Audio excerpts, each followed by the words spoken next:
नमस्कार दोस्तों, next level steno classes में आपका स्वागत है। 100 शब्द प्रति मिनट की गति से डिक्टेशन आरंभ करेंगे 5 सेकंड बाद।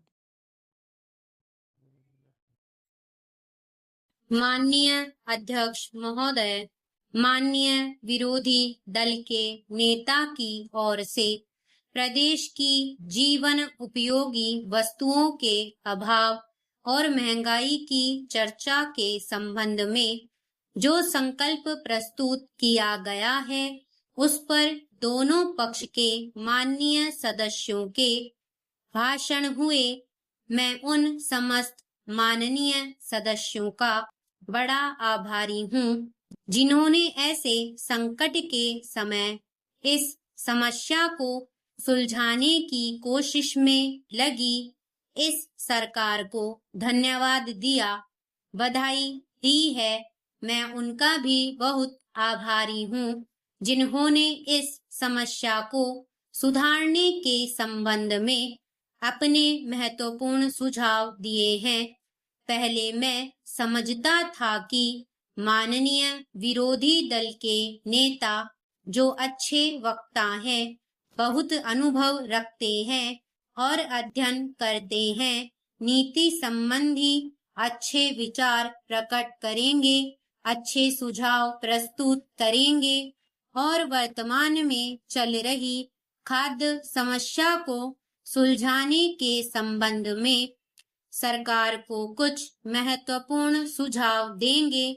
लेकिन मुझे सुनकर बड़ा खेद हुआ और मुझे ऐसा लगा कि विपक्षी दल के नेता श्री जोशी जी ने किसी मजबूरी में आकर इस 4-5 दिन के सत्र में कुछ हो हल्ला होना चाहिए, उस दृष्टि से कुछ करना चाहिए।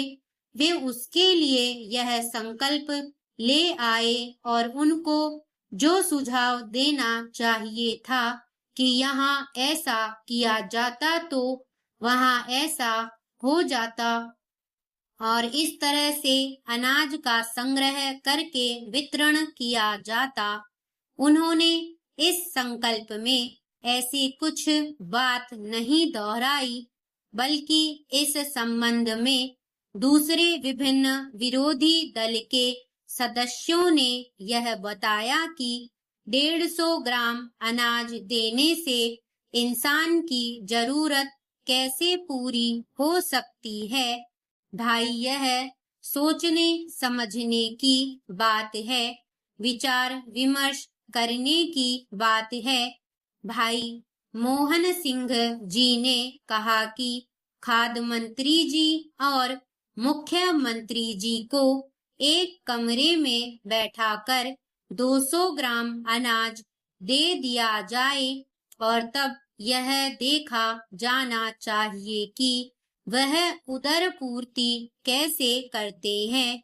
आपको विदित होगा कि जब हम जिला बंदी की बात कर रहे थे और जब आपका उसका विरोध करके जिला बंदी तोड़ने की बात कर रहे थे, तब उस समय हमने अनाज का थोक व्यापार करने का निश्चय किया था और थोक व्यापार करने के लिए सरकार को जिला बंदी करने की जरूरत थी।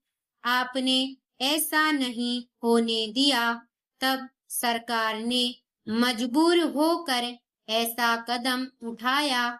यदि ऐसा नहीं किया जाता तो सारा अनाज बाहर निकल जाता और हमारा सर्वसाधारण को गेहूं बांटने का लक्ष्य विफल हो जाता।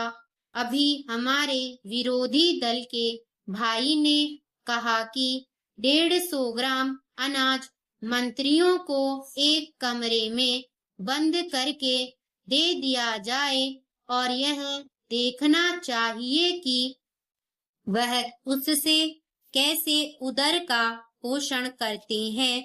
तो मैं उनसे इस संबंध में पूछना चाहता हूँ कि जिलेबंदी के खिलाफ आप आंदोलन कर रहे थे। उस सिलसिले में जब आप जेल गए और वहां पर आप लड़ रहे थे कि हमको अच्छा भोजन दिया जाए, वहां कैसे उदर पोषण होता होगा, उस समय का भी ख्याल कीजिए। बच्चों, मिट्टी का तेल संसार के विभिन्न भागों में तरल पदार्थ के रूप में जमीन के अंदर पाया जाता है।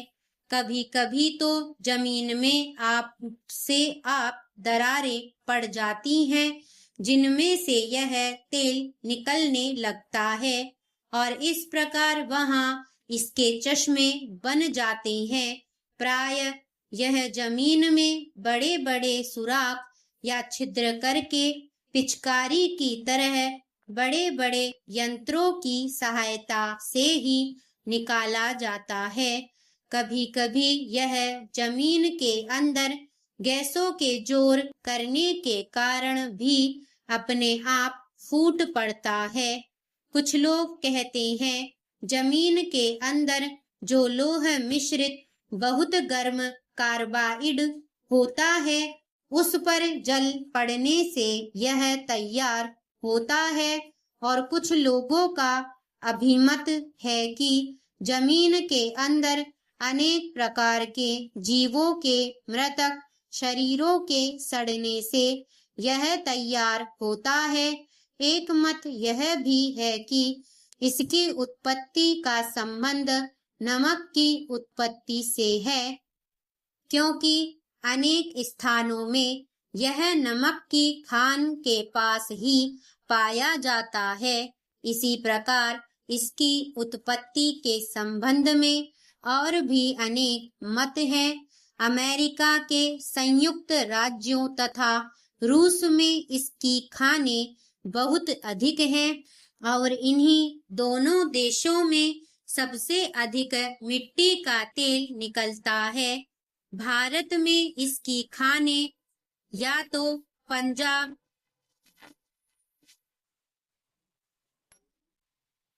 और बलूचिस्तान की ओर है या आसाम और बर्मा की ओर पाई जाती हैं, परंतु पश्चिमी प्रांत से अभी तक बहुत थोड़ा तेल निकाला जाता है और पूर्वी प्रांत से अपेक्षाकृत अधिक निकाला जाता है। इधर गुजरात तथा कच्छ आदि में भी इसकी प्राप्ति हो रही है।